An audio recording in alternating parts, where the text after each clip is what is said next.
மிக சிறியோராகிய என் சகோதர சகோதரிகளுள் ஒருவருக்கு நீங்கள் செய்ததையெல்லாம் எனக்கே செய்தீர்கள்.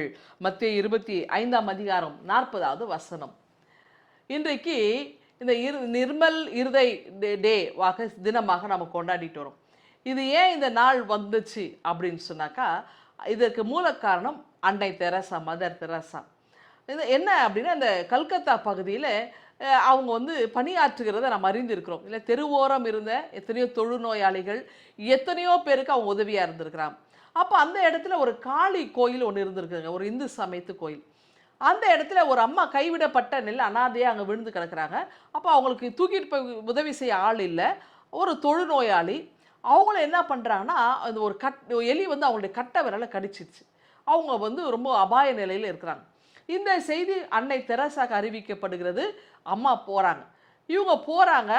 அப்போது ஒரு கலெக்டர் கிட்ட போகிறாங்க, டாக்டர் அகமது அப்படின்னு சொல்லக்கூடிய அந்த கலெக்டர் என்ன செய்கிறார், வந்து உதவி செய்து வரார். அவருடைய உதவியோடு அந்த பெண்மணியை இவங்க மீட்டு மருத்துவ சிகிச்சை கொடுத்து பாதுகாக்கிறாங்க. ஒரு கிறிஸ்துவ சமயத்தை சேர்ந்த அன்னை தெரசா, காளி கோயில், இஸ்லாம் சமயத்தை சேர்ந்த கலெக்டர் அகமது, இவங்க 3 பேரும் இணைந்து ஒரு மத நல்லிணக்கத்தை உருவாக்கி ஒரு உயிரை காப்பாற்றுகிறாங்க. அப்படி என்றால் சாதி மதம் இதெல்லாம் ஒன்றுமில்லை, இதை கடந்து மனிதனையே மேலோங்கி இருக்கிறது அப்படின்றதான். 1964 இதனுடைய வளர்ச்சி அதிகமாக இருந்தது. குறிப்பாக நீங்கள் பார்த்தீங்கன்னா, அன்னை தெரசா இந்த தெருவோரங்களில் இருந்த அனைவரையும் அவங்க மார்போடு அணைச்சாங்க. குப்பை தொட்டிகளில் இருந்தவங்களும் எடுத்து மாறுபடும். நம்மளால் அதை செய்ய முடியாது. தொழுநோயாளிகளை அவங்க தொட்டு சுகப்படுத்தினாங்க. ஒரு பெரிய மனிதர் ஒருத்தர் என்ன செய்கிறார், வந்து அன்னை தெரசா கிட்ட உன்னை எதனா உதவி செய்யட்டுமான்னு வந்தார். அப்படியே உட்காருத வரேன்னு சொல்லிட்டு உட்கார வச்சுட்டு போகிறாங்க. போனால் நீண்ட நேரம் ஆச்சு, அந்த அம்மா வரலையேன்ட்டு இந்த மனிதர் என்ன செய்கிறார், போகிறார். அவர் ஒரு கிரிக்கெட் வீரர்.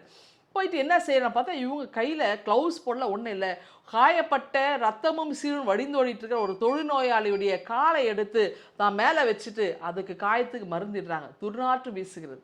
அப்போ அந்த மனிதர் சொன்னார், இந்த மாதிரி பணியை நம்மளால் செய்ய முடியாது.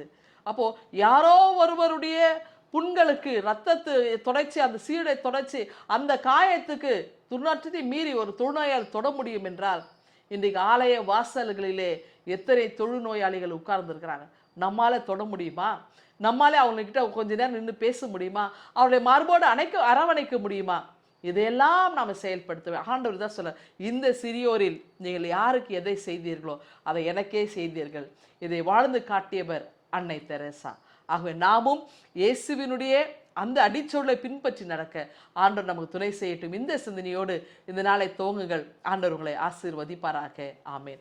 எங்கள் அன்பின் ஆண்டவரே, நாங்களும் மும்பை போல இந்த உலகத்திலே வாழ ஏழை எளியோரை தாங்க நீர் கிருபை தாரும். இயேசுவை ஜெபிக்கிறோம் அன்பின் கடவுளே. ஆமென்.